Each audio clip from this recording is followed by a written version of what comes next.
Ireland's Classic Hits Radio presents A Parent's Guide to Social Media. Mark Kelly is the principal of St.Joseph's Primary School in Bree in Enniscorthy, County Wexford, and they have come up with a policy where the children are not allowed to have smartphones until the end of 6th class. This is something that the teachers, the board and the parents have all agreed on. The children don't have phones in the schools generally now in Ireland, but they do own phones.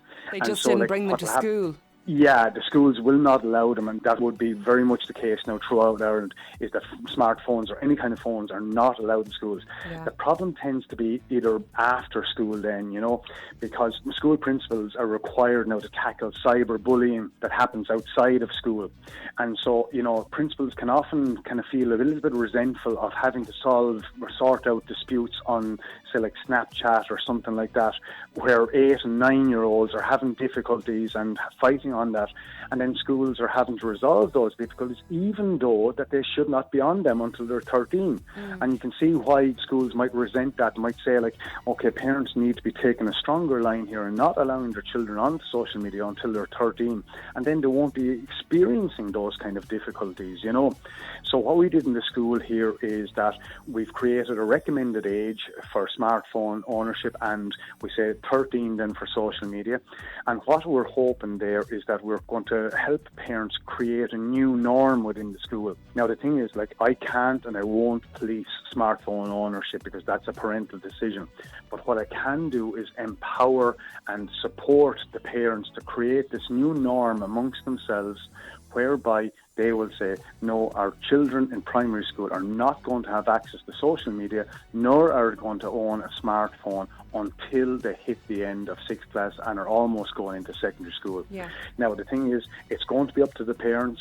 They'll have to be strong about it. And I said, I'll help them in any way I can. And I said, if you want to blame me, that's grand, because sometimes it can help if a parent says, oh no, Mr. Kelly says you're not allowed it.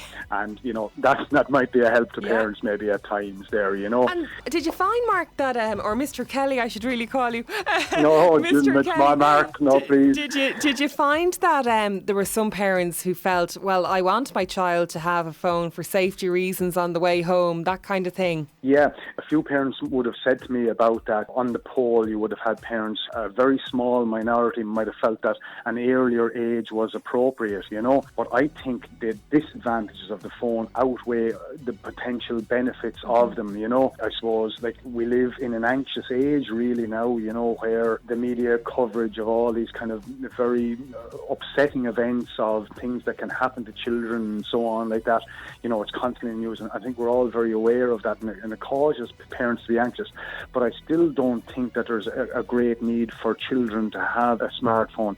Now, there probably are ways around that where you could have maybe a phone that's not a smartphone, that if you really wanted to ring your child and needed to, you can get phones that don't have the a basic exactly, model. That's it. Yeah. And then you see, they're not opening themselves up, because the other thing that we were speaking about, and I think it's becoming more and more important, is children's access to porn. And it is just so easy. Just type in those 4 letters into Google and away you go. And we are given that power to primary school children at the moment if they have a smartphone, And so if parents are very concerned maybe about safety, or that they need to communicate with their child, I think they should consider just getting a very mundane, ordinary model that has no internet access, but they can ring on that, Yeah. And finally, do you think this is a policy that could be rolled out nationwide in schools? Is there demand for this? I think there is, and in fairness, I want to just kind of congratulate Minister Norma Foley on that, and that she has sent out a document to all schools called the Smartphone-Free Childhood. And what she is trying to do is to encourage schools to come up with an agreement among parents, just like what we did here in the school.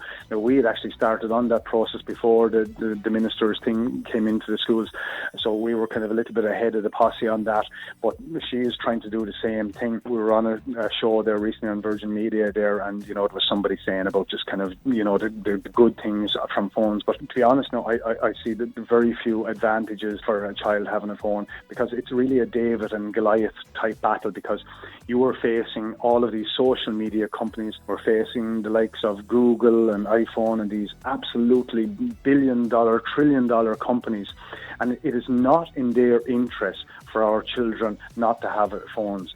And, you can say that you can bring in all these things where you restrict usage and so on. But I think, simple measures work the best. And the best thing I feel now, and we feel here in the school, is that you just say no to your child, no smartphone, no social media until the child is just about going into secondary school. Yeah. And that's what we're hoping to promote here. If everyone's in the same boat, everyone's doing the same, it'll make life so much easier for parents. That's it, exactly. And that's where it comes. It's the strength is in the unity of the parents, where everyone holds the line. You don't hear that little Johnny down the road has got one, because that increases the pester power. And, my own kids tried this on with me for years. They kept saying, oh no, but sure, that lad has it and he has it and everyone in the class have it and I'm the only one in the class have it. And of course, when we looked into it, that wasn't the case. Yeah. But they'll do anything, they'll say anything, the kind of the pester power, to try and get what they want, Or they go to the other parent, the softer one. But yeah, I know, exactly. Okay, well, lovely to speak to you. Mr. Kelly there, Principal of St. Joseph's National School in Bree in Enniscorthy, County Wexford, and definitely something worth thinking about in schools right across the country. I do like the idea of that smartphone-free childhood. It sounds great. Yeah. This is a parent's guide to social media. You can catch up on all the episodes, which are available as a podcast. Just search Ireland's Classic Hits Parent's Guide. This has been a Sound and Vision initiative, funded by Comisiún na Meán, with the television licence fee.